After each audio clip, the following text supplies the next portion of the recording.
आज़ाद digital के साथ मैं हूं आरिफ खान। नाजरीन, लकड़ियों का इस्तेमाल आम तौर पर जो है वो फर्नीचर में किया जाता है, और जो लकड़ी बच जाती है, जो टुकड़े बच जाते हैं, या तो उसको ज़ाया कर दिया जाता है या वो किसी इस्तेमाल में नहीं आती हैं। लेकिन यही बच जाने वाली लकड़ी या टुकड़े किसी हुनरमंद कारीगर के हाथ लग जाएँ तो उसको बेहतरीन डेकोरेशन पीस की शक्ल में जो है वो तब्दील कर दिया जाता है। लकड़ी के इन छोटे छोटे टुकड़ों को तराश कर, जोड़ कर और मुख्तलिफ रंग देकर जो है वो एक खूबसूरत डेकोरेशन पीसीस तैयार किए जाते हैं, जो कि न सिर्फ घरों, दुकानों, बल्कि दफातर की खूबसूरती भी बढ़ाते हैं और हुनरमंद कारीगर के बेहतरीन रोज़गार का ज़रिया भी बन जाते हैं। लकड़ियों का इस्तेमाल कोई डेकोरेशन पीसीस तैयार करने के लिए कोई ख़ास किस्म की लकड़ी जो है उसकी ज़रूरत नहीं होती, और ना ही महंगी लकड़ी की ज़रूरत होती है। आम सी लकड़ी और टुकड़ों को जोड़कर जो है वो बेहतरीन डेकोरेशन पीसीस तैयार किए जाते हैं। और इस वक्त मैं पेशावर की एक ऐसी ही दुकान में मौजूद हूँ जहाँ पर बच जाने वाली जो लकड़ियाँ हैं, जिसको लोग ज़ाया करते हैं, उसी लकड़ियों को एक हुनरमंद कारीगर जो है वो उससे बेहतरीन किस्म के जो है वो फनपारे भी बनाते हैं, डेकोरेशन पीसीस भी बनाते हैं। हमारे साथ इस वक्त कारीगर मौजूद हैं, इनसे जानते हैं। बहुत शुक्रिया। ये सबसे पहले तो ये बताइएगा कि जो आपने इतने खूबसूरत किस्म के डेकोरेशन पीसीस या हैंडी क्राफ्ट तैयार किए हैं, तो ये आइडिया आपके पास आया कहाँ से? ये हुनर आपने कैसे सीखा? बिस्मिल्लाहिर्रहमानिर्रहीम जी। ये मेरा बस बचपन से शौक़ था जी।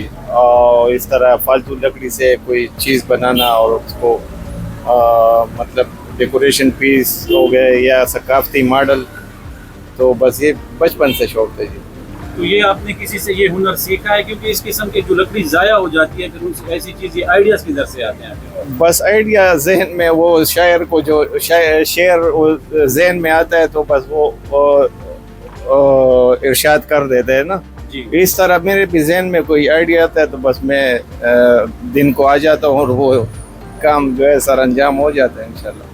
तो ये भी बताएगा कि कोई खास लकड़ी की इसके लिए ज़रूरत होती है, कोई महंगी किस्म की लकड़ी या जो बच जाती है, या छोटे छोटे टोटे होते हैं?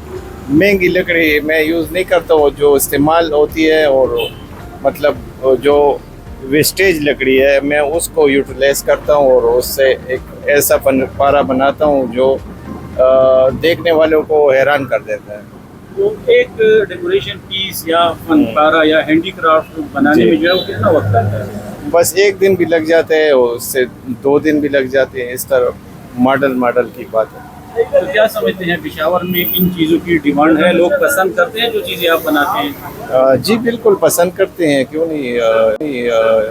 मेरे जो हैंडीक्राफ्ट है ये बहुत पसंद करते हैं लोग, और यहाँ से बाहर मुल्क भी मतलब मैं उसको डिलीवर करता हूँ, और कराची, इस्लामाबाद के लोग बहुत पसंद करते हैं, पेशावर के लोग भी बहुत पसंद करते हैं। तो इन डेकोरेशन पीसेस को खास तौर पर कहाँ पे रखा जाता है, या इसकी सजावट की कौन सी जगह है? बस ये ड्राइंग रूम वगैरह में, कॉरिडोर में, इस तरह लान में। ये लान के डेकोरेशन भी बनाए हुए मैंने, रक्षा हो गया, इस तरह की और चीज़ें ये लान में होती हैं, और ये चीज़ें जो है ये ड्राइंग रूम में इस्तेमाल होती हैं। तो ये फन आपने किस से सीखा? मतलब कोई उस्ताद भी आपका रहा? नहीं, मेरे बाप दादा जो थे वो कारपेंटर थे, जो फर्नीचर वगैरह बनाते हैं, और मेरा बस यही शौक़ था, मैं इस साइड पे आ गया। तो कितने अरसे से जो है आप ये काम कर रहे हैं? ये मैं तकरीबन 35 साल हो गए हैं इसको करते हुए। तो लोगों के कोई ऑर्डर भी आते हैं? ऑर्डर पे भी कोई चीज़ें तैयार की जाती हैं, किसी की डिमांड होती है ये चीज़ बना के दें? हाँ, इस तरह स्कूल कॉलेज के प्रोजेक्ट वगैरह होते हैं बच्चों के, वो नहीं कर सकते तो फिर वो भी कर लेता हूँ, और इसके साथ साथ ऑर्डर वगैरह भी मिल जाते हैं, बस मेरा गुजारा हो जाता है। तो कितने, मतलब दिन में कितने आप ये डेकोरेशन पीसेस बना देते हैं? दिन में तो एक ही बनता है, लेकिन मतलब इस तरह होते हैं कि 2 भी बन जाते हैं, छोटे पीस वगैरह होते हैं। तो ये ज़्यादातर हाथों से ही बनाया जाता है कि मशीन का इस्तेमाल किया जाता है? क्या किस तरह बनाते हैं आप? ये इसमें सारा मशीन का काम नहीं है जी, ये सारा हैंडीक्राफ्ट है, मतलब हाथ से बनी हुई चीज़ें। मेरे काम में एक मशीन का इस्तेमाल भी नहीं है, सारा हैंडीक्राफ्ट है। ये भी बताइएगा कि ऑनलाइन भी आप ये कारोबार कर रहे हैं? ऑनलाइन भी इसकी डिमांड है? ऑनलाइन बिल्कुल डिमांड है, ग्राहक वगैरह ऑनलाइन ऑर्डर करते हैं, पर मैं उसको फिर डिलीवर कर देता हूँ। और टिकटॉक पे हमारा चैनल भी है, TK आर्ट गैलरी पे। और शुक्र है बस उससे भी थोड़ा बहुत गुजारा चल जाता है। महीने का इन चीज़ों से, क्योंकि इन चीज़ों की तो लोगों को ज़्यादा समझ भी नहीं है, क्योंकि कमाई इससे कोई अच्छी हो जाती है। अच्छी तो नहीं है, लेकिन यहाँ पे इसकी कदर नहीं है। ये सकाफ़त है, हमारे पुख्तनख्वा का सकाफ़त है ये। खैबर पुख्तनख्वा का सकाफ़त है ये। अगर हुकूमत समझे कि यार इस तरह के फ़नकार जो है बेकार और मतलब उनके पास कोई रोज़गार नहीं है, तो इस तरह कोई एकेडमी खोले या कोई आर्टिस्ट लोगों के लिए इस तरह कोई प्रोग्राम होना चाहिए कि वो मतलब वो अपना गुजारा कर सके। कोई सीखने भी आपसे आया है या किसी ने राब्ता किया हो ये काम सीखने के लिए? बिल्कुल जी, राब्ता करते हैं, टिकटॉक वगैरह पे राब्ता करते हैं, फिर कहते हैं हम ये काम सीखना चाहते हैं, लेकिन मेरे पास ये छोटी सी 6x12 की जगह है, तो मैं इसमें क्या सिखाऊंगा लोगों को। बहुत ये इस काम को बहुत पसंद करते हैं लोग। ये भी बताइए कि सबसे जो आपका ज़बरदस्त जो आपने काम किया, डेकोरेशन पीस आपने बनाई, तो अब तक कितना महंगा जो है वो फ़रोख्त किया है आपने? कोई एक ऐसी चीज़ को जो आप कहें कि ये मेरे जो तजुर्बा है, जो हुनर है, ये उससे अच्छा ये नहीं बन सकता?